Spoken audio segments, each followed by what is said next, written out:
Hello students, आइए समझते हैं आबंद एंथैल्पी के बारे में। आबंद एंथैल्पी क्या होता है, आप ध्यान से समझेंगे। मैं मनीष गुप्ता अपने चैनल में आपका स्वागत करता हूं। आइए दोस्तों, स्टार्ट करते हैं आबंद एंथैल्पी। गैसीय स्थिति में दो परमाणुओं के बीच विशिष्ट आबंधों के एक मोल को तोड़ने के लिए आवश्यक ऊर्जा को आबंद एंथैल्पी कहते हैं। ठीक है, तो आप देख रहे हैं कि यहाँ पे गैसीय स्थिति में दो परमाणु हैं, उनके बीच में जो आबंध हैं उनका एक मोल। गैसीय स्थिति में दो परमाणुओं के बीच विशिष्ट आबंधों के एक मोल को तोड़ने के लिए आवश्यक ऊर्जा को आबंद एंथैल्पी कहते हैं। ठीक है, तो कितना तोड़ा जा रहा है? एक मोल तोड़ा जा रहा है। परमाणु किस अवस्था में है? गैसीय अवस्था में है। इसके लिए जो आवश्यक ऊर्जा होगी उसे आबंद एंथैल्पी कहेंगे।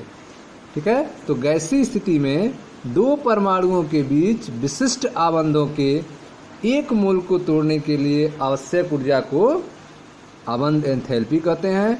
आबंद एंथैल्पी का मात्रक जो है किलो जूल पर मोल होता है। जैसे उदाहरण देखें, हाइड्रोजन के अणु में H सिंगल बंध H आबंद enthalpy 435.8 kilo joule per mole होती है। ठीक है, तो आप देख रहे हैं यह जो हाइड्रोजन अणु है यह किस अवस्था में है? गैसीय अवस्था में है। अब इसके बंध को तोड़ने के लिए, ठीक है, जो ऊर्जा की जरूरत होगी, हाइड्रोजन अणु कितने होंगे? एक मोल। एक मोल को तोड़ने के लिए जो आवश्यक ऊर्जा होगी उसको आबंद एंथैल्पी कहेंगे।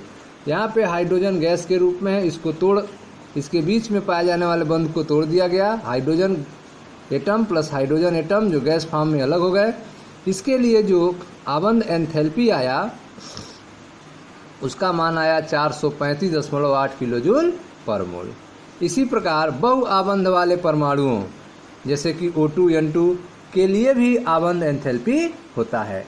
यहाँ पर हाइड्रोजन अणु में केवल सिंगल बंध थे, तो इनको तोड़ने के लिए आबंद एंथैल्पी की जरूरत हुई। उसी तरह से अगर डबल और ट्रिपल बॉन्ड भी हों तो उनको भी तोड़ने के लिए आबंद एंथैल्पी की जरूरत होती है।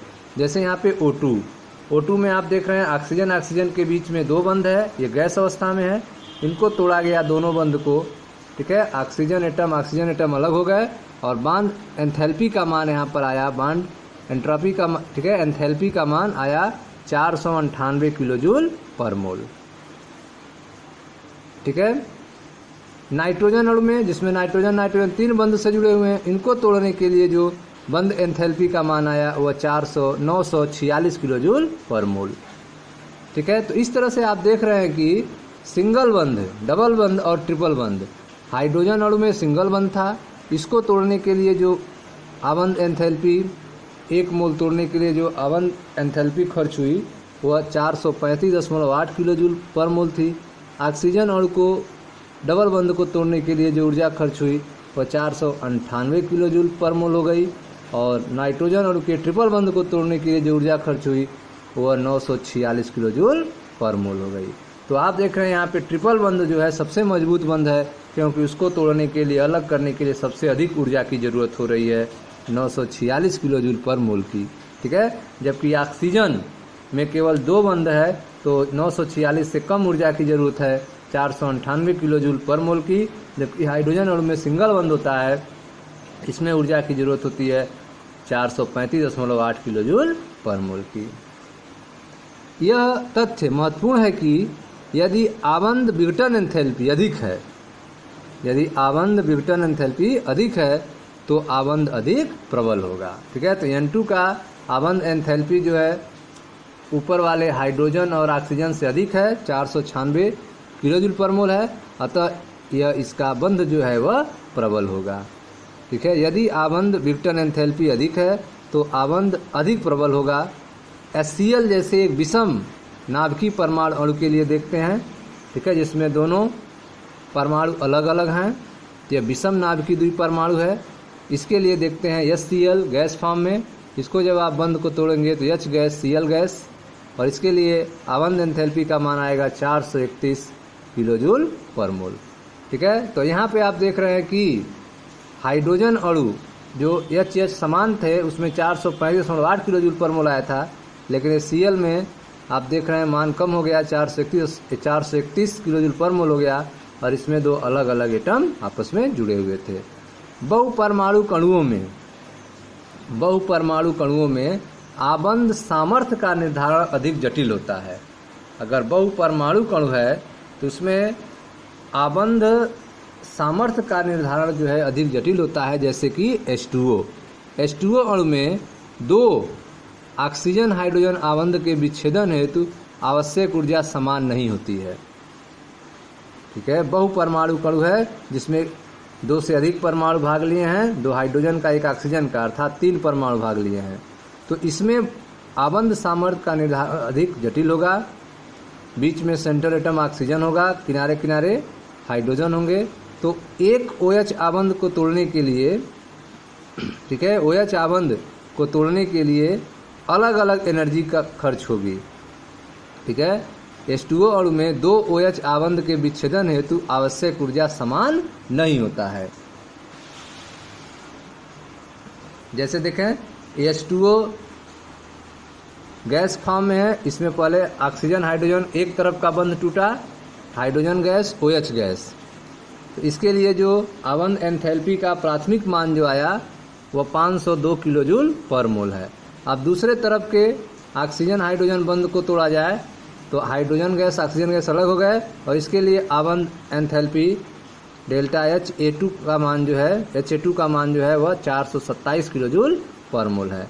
अब आप देख रहे हैं कि H2O में एक तरफ के OH को तोड़ने के लिए, एक तरफ के OH बंध को तोड़ने के लिए अलग मान आ रहा है आबंध एंथैल्पी का, जबकि दूसरे तरफ के OH बंध को तोड़ने के लिए अलग मान आ रहा है आबंध एंथैल्पी का।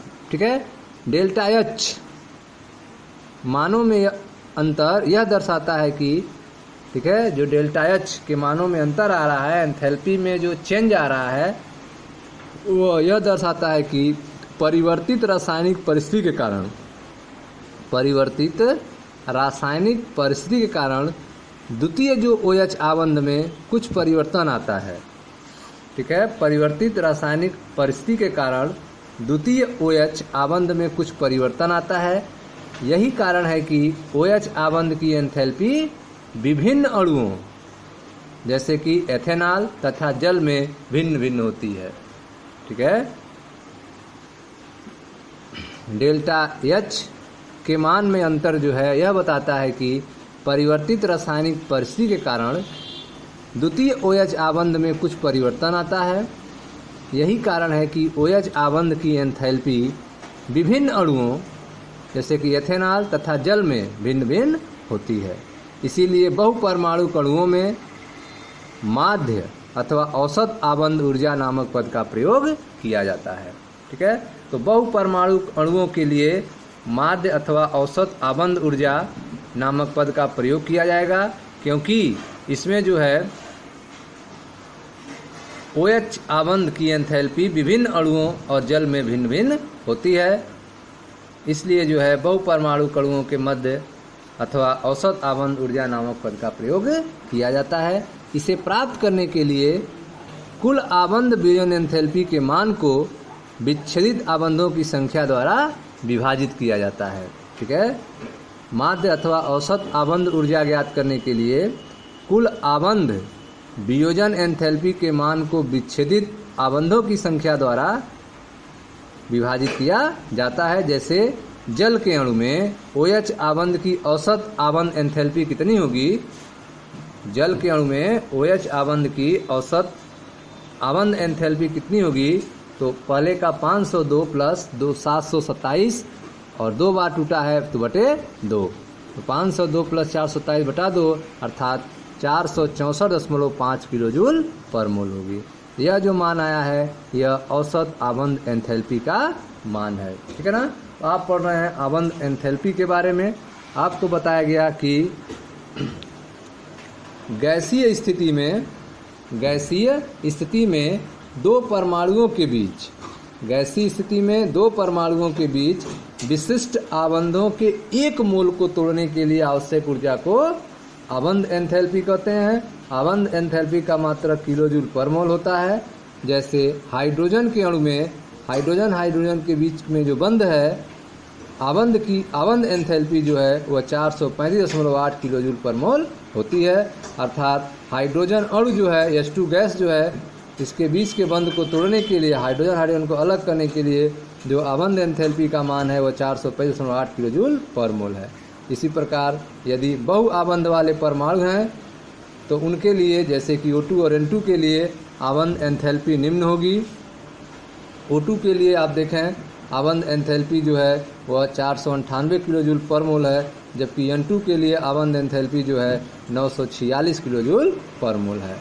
अब यह महत्वपूर्ण है कि यदि आबंध विघटन एंथैल्पी अधिक है, यदि आबंध विघटन एंथैल्पी अधिक है तो आबंध जो है अधिक प्रबल होगा।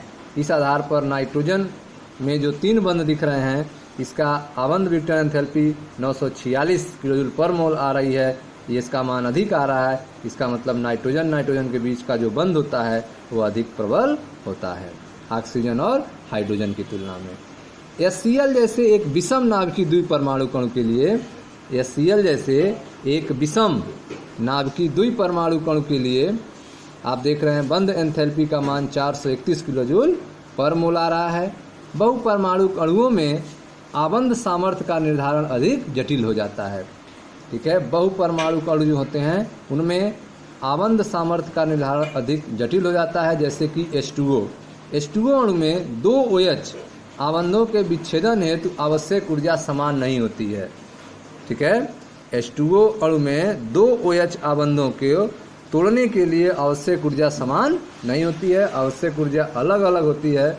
जैसे H2O में जब पहला OH टूटता है, ऑक्सीजन और हाइड्रोजन के बीच में बंध टूटता है तो H+OH बनेगा और इसके लिए आबंध एंथैल्पी जो आती है वो आती है 502 किलोजूल पर मोल।